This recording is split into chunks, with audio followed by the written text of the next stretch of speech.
Pernah nggak sih, kamu lagi duduk bareng teman-teman kamu, terus kamu merasa bahwa kamu tidak benar-benar ada di sana. Dan mungkin sebaliknya, ketika kamu sedang bercerita kepada teman-temanmu, mereka hanya mengangguk tanpa pernah benar-benar mengerti apa yang kamu rasakan.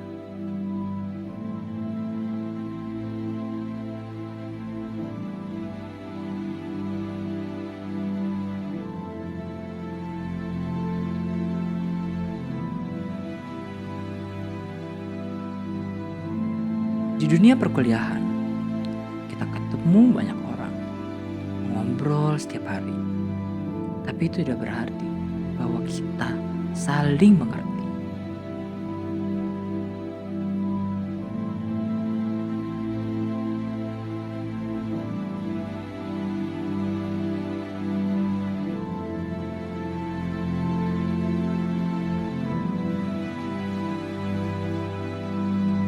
Dan dari semua teori komunikasi yang pernah aku pelajari, ada satu yang paling sederhana, tapi paling manusiawi. Komunikasi empati.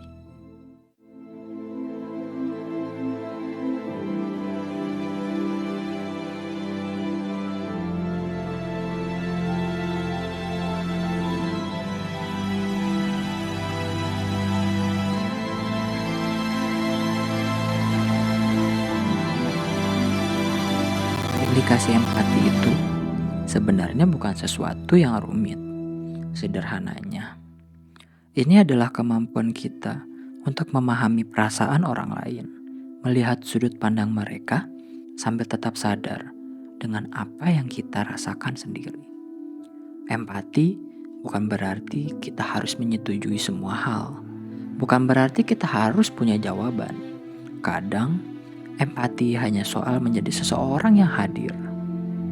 Hadir sebagai manusia yang mendengarkan, bukan menghakimi.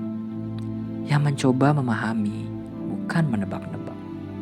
Dalam teori komunikasi, empati dipandang sebagai proses memahami dunia orang lain.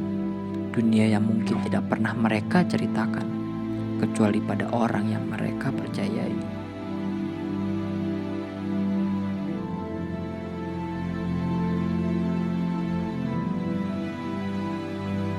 Ada beberapa prinsip dalam komunikasi empati. Prinsip-prinsip ini terdengar sederhana, tapi seringkali justru yang paling sulit dilakukan. Yang pertama adalah present, hadir sepenuhnya.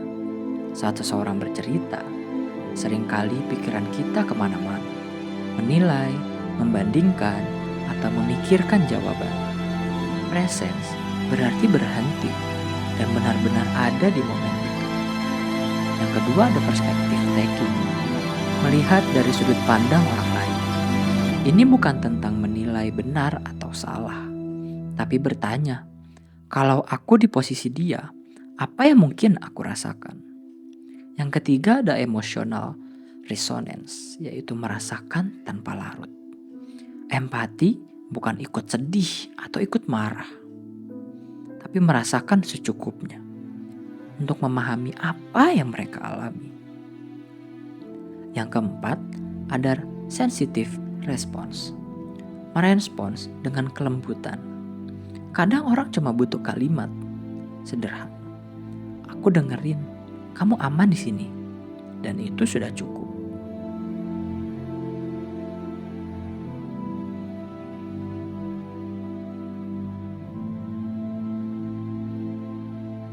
Aku pernah berada di situasi yang mengajarkan aku tentang empati. Waktu itu, ada seorang teman yang tiba-tiba minta bicara. Aku ingat, dia kelihatan lelah. Ada sesuatu di matanya yang membuatku sadar. Dia tidak baik-baik saja. Kami duduk. Awalnya diam cukup lama. Dan dulu mungkin aku akan langsung bertanya, kenapa sih? Ada masalah apa? Tapi kali itu berbeda. Aku hanya berkata lembut, gak apa-apa. Kamu ceritain kalau kamu siap. Lalu dia mulai cerita tentang tekanan kuliah, keluarga, dan rasa capek yang menumpuk. Saat dia bicara, aku sadar satu hal, Dulu aku sering terlalu cepat memberi saran, terlalu cepat menilai. Tapi hari itu aku hanya mendengarkan, tanpa interupsi, tanpa menyisipkan pendapat. Aku cuma ada. Dan setelah dia selesai, dia bilang, "Terima kasih ya, aku cuma butuh didengarin ternyata." Itu momen ketika aku benar-benar mengerti bahwa empati bukan tentang kata-kata, tapi tentang kehadiran.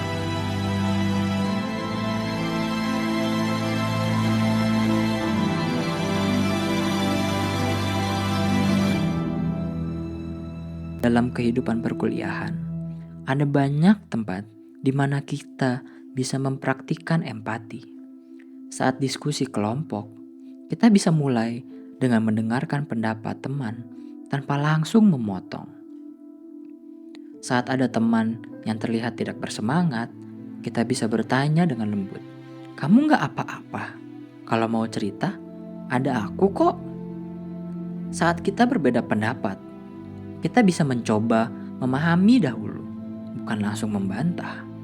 Dan dalam pertemanan, empati membuat kita merasa aman. Aman untuk bercerita, aman untuk menjadi diri sendiri.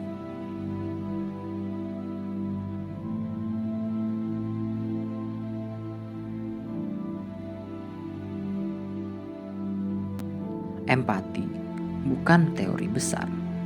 Empati adalah pilihan kecil yang kita buat setiap hari. Pilihan untuk mendengarkan, pilihan untuk memahami, pilihan untuk menjadi manusia yang lebih manusiawi. Jadi, lain kali ketika seseorang bercerita kepadamu, berhentilah sejenak, tarik napas, dan hadir. Karena kadang yang mereka butuhkan bukan solusi, tapi seseorang yang benar-benar mau mengerti. Empati bukan tentang memahami segalanya, tapi tentang hadir ketika seseorang berusaha terlihat baik-baik saja.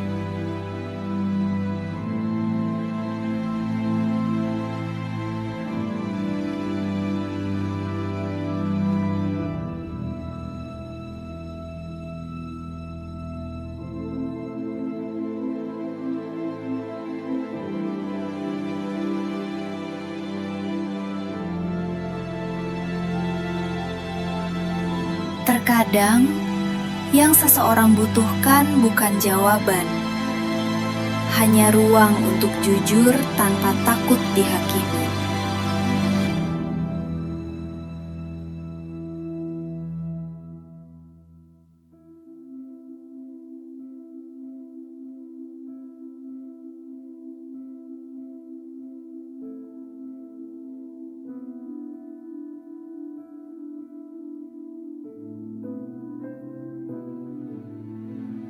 Tak semua luka terlihat.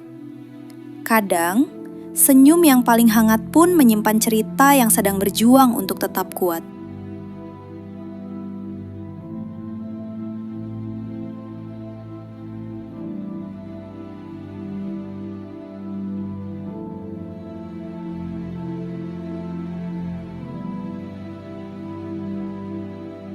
Kita tak selalu bisa menghapus beban seseorang, tapi kita bisa membuatnya tidak memikulnya sendirian.